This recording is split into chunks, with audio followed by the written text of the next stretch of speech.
حضرت حسن بن علی رسول اللہ صلی اللہ علیہ وسلم کے بڑے نواسے تھے۔ آپ کی ولادت ہجرت کے تیسرے سال مدینہ منورہ میں ہوئی۔ آپ بچپن ہی سے رسول اللہ صلی اللہ علیہ وسلم کے نہایت قریب تھے۔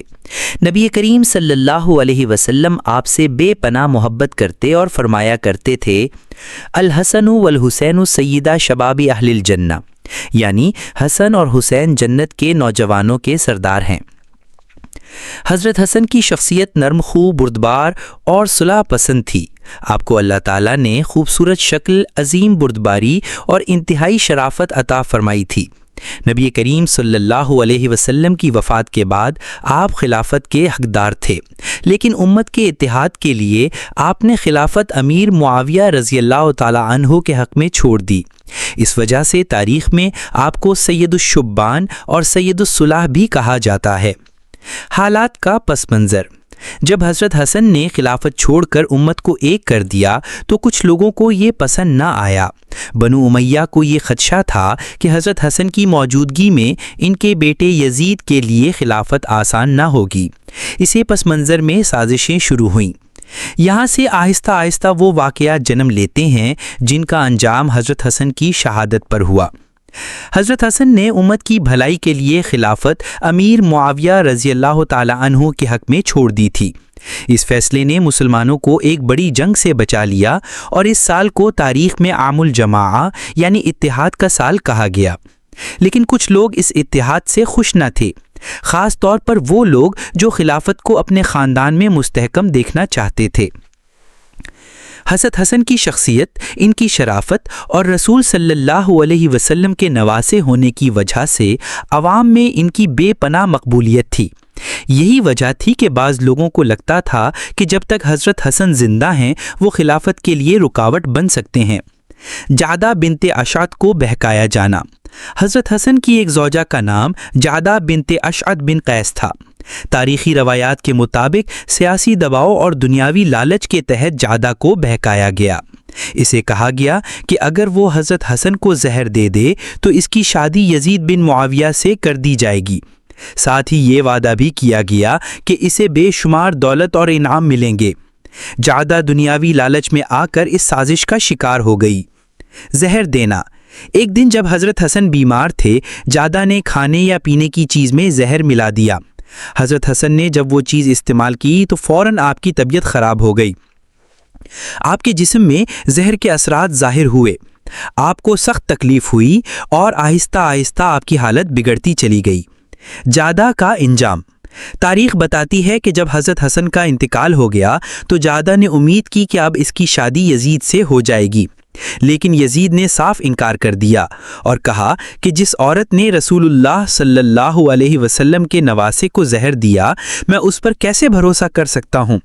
یوں جعدہ کو نہ شادی ملی نہ عزت، بلکہ وہ رسوا ہو کر رہ گئی۔ جب جعدہ بنت اشعت نے زہر دیا تو اس کے اثرات فوراً ظاہر ہونے لگے۔ حضرت حسن کو سخت تکلیف ہونے لگی، آپ کے جسم میں زہر پھیل گیا اور آپ کی حالت دن بدن بگڑتی چلی گئی۔ راوی بیان کرتے ہیں کہ حضرت حسن نے کئی مرتبہ کھانا کھانے کے بعد خون کی قے کی، یہاں تک کہ بعض روایات میں آتا ہے کہ آپ کے جگر کے کچھ ٹکڑے بھی باہر نکل آئے۔ یہ زہر نہایت خطرناک اور جان لیوا تھا۔ وصیت: جب حضرت حسن نے محسوس کیا کہ اب زندگی کے دن قریب ختم ہو رہے ہیں تو انہوں نے اپنے چھوٹے بھائی حضرت حسین کو وصیت کی۔ آپ نے فرمایا، بھائی حسین، میری وفات کے بعد مجھے رسول اللہ صلی اللہ علیہ وسلم کے پہلو میں دفن کرنا اگر ممکن ہو، لیکن اگر لوگ اجازت نہ دیں تو مجھے جنت البقیع میں دفن کر دینا تاکہ کوئی فتنہ نہ اٹھے۔ یہ حضرت حسن کے حلم اور بردباری کی واضح مثال تھی کہ آپ نے اپنی تدفین کے معاملے میں بھی امت میں اختلاف اور لڑائی جھگڑے سے بچنے کی وصیت کی۔ آخری وقت: زہر کی شدت بڑھتی گئی۔ حضرت حسن نے کمال صبر اور شکر کے ساتھ یہ تکلیف برداشت کی۔ ان کے اہل خانہ اور قریبی ساتھی آپ کے پاس بیٹھے تھے اور رو رہے تھے، لیکن حضرت حسن نے سب کو صبر کی تلقین کی۔ آپ قرآن پاک کی تلاوت کرتے رہے اور اللہ کی یاد میں مشغول رہے، یہاں تک کہ آپ نے دنیا سے پردہ فرما لیا۔ وفات اور جنازہ: حضرت حسن کی وفات 49 ہجری یا بعض روایات کے مطابق 50 ہجری میں مدینہ منورہ میں ہوئی۔ آپ کی عمر تقریباً 47 یا 48 سال تھی۔ جب آپ کا جنازہ اٹھا تو پورے مدینے میں کوہرام مچ گیا۔ صحابہ، تابعین، مرد، عورتیں اور بچے سب رو رہے تھے۔ آپ رسول اللہ صلی اللہ علیہ وسلم کے نواسے، اہل بیت کے چشم و چراغ اور صلح و حلم کی عظیم علامت تھے۔ تدفین کا معاملہ۔ حضرت حسین نے وصیت کے مطابق پہلے یہ کوشش کی کہ حضرت حسن کو رسول اللہ صلی اللہ علیہ وسلم کے پہلو میں دفن کریں، لیکن بنی امیہ کے بعض لوگوں نے مخالفت کی اور فتنہ کھڑا ہونے کا اندیشہ پیدا ہو گیا۔ چونکہ حضرت حسن نے وصیت میں تاکید کی تھی کہ فتنہ سے بچنا ہے، اس لیے حضرت حسین نے انہیں جنت البقیع میں دفن کر دیا۔ آج بھی مدینہ منورہ میں جنت البقیع میں آپ کا مزار موجود ہے۔ حضرت حسن کی شخصیت کا پیغام۔ حضرت حسن نے اپنی زندگی اور شہادت سے امت کو کئی سبق دیے۔ اتحاد اور صلح، انہوں نے خلافت چھوڑ کر مسلمانوں کو آپس میں لڑائی سے بچایا۔ حلم اور بردباری، انہوں نے اپنے دشمنوں کے ظلم پر بھی صبر کیا۔ دنیا کی حقیقت، زہر دینے والی زیادہ دنیاوی لالچ میں سب کچھ کھو بیٹھی، اور حضرت حسن نے دکھایا کہ اصل عزت آخرت میں ہے۔ اہل بیت کا کردار، امت کو یاد دلایا کہ اہل بیت دین کی روشنی اور صبر کی مثال ہیں۔ خلاصہ، حضرت حسن کی شہادت صرف ایک ذاتی حادثہ نہیں تھا، بلکہ امت کے لیے ایک عظیم سبق تھا۔ وہ صبر، حلم اور اتحاد کی علامت بن گئے۔ ان کی شہادت نے اہل بیت کی عظمت کو اور نمایاں کر دیا۔ ان کی قبر جنت البقیع میں آج بھی امت کو صبر، حوصلے اور آخرت کی یاد دلاتی ہے۔ حضرت حسن کی شہادت کا سانحہ امت مسلمہ کے لیے بہت بڑا صدمہ تھا۔